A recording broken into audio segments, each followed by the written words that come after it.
ঈদের ছুটির পর রেমিট্যান্স বা প্রবাসী আয় ইতিবাচক ধারা অব্যাহত রয়েছে।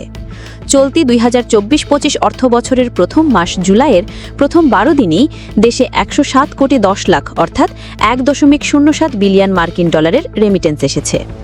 বাংলাদেশি মুদ্রায় প্রতি ডলার ১২১ টাকা হিসেবে এর পরিমাণ প্রায় ১৩,০০০ কোটি টাকা। রবিবার ১৪ জুলাই বাংলাদেশ ব্যাংকের নির্বাহী পরিচালক ও মুখপত্র মোহাম্মদ আরিফ হোসেন খান গণমাধ্যমকে এই তথ্য নিশ্চিত করেছেন। কেন্দ্রীয় ব্যাংকের সর্বশেষ তথ্য অনুযায়ী এই অর্থবছরের শুরুতে রেমিটেন্স প্রবাহে উল্লেখযোগ্য প্রবৃদ্ধি লক্ষ্য করা যাচ্ছে। গত ২০২৩-২৪ অর্থবছরের জুলাই মাসের প্রথম ১২ দিনে রেমিটেন্স এসেছিল ৯৪ কোটি ৮০ লাখ ডলার। সেই হিসেবে চলতি অর্থবছরের একই সময়ে ১২ কোটি ৩০ লাখ ডলার বেশি এসেছে। এই ঊর্ধ্বমুখী ধারা অব্যাহত থাকলে চলতি মাসেও রেমিটেন্সের শক্তিশালী প্রবাহ দেখা যাবে বলে আশা করা হচ্ছে। এর আগে সদ্য সমাপ্ত ২০২৩-২৪ অর্থবছরে রেমিটেন্স আহরণে নতুন রেকর্ড সৃষ্টি হয়। পুরো অর্থবছর জুলাই ২০২৩ জুন ২০২৪-এ দেশে মোট ৩০.৩৩ বিলিয়ন মার্কিন ডলারের রেমিটেন্স এসেছে, যা দেশের ইতিহাসে এক অর্থবছরে সর্বোচ্চ।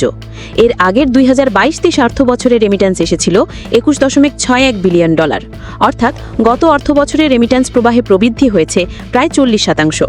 সদ্য সমাপ্ত অর্থবছরের শেষ মাস জুনে প্রবাসীরা প্রায় ২৮১ কোটি ৮০ লাখ ডলার অর্থাৎ ২.৮২ বিলিয়ন ডলার দেশে পাঠান।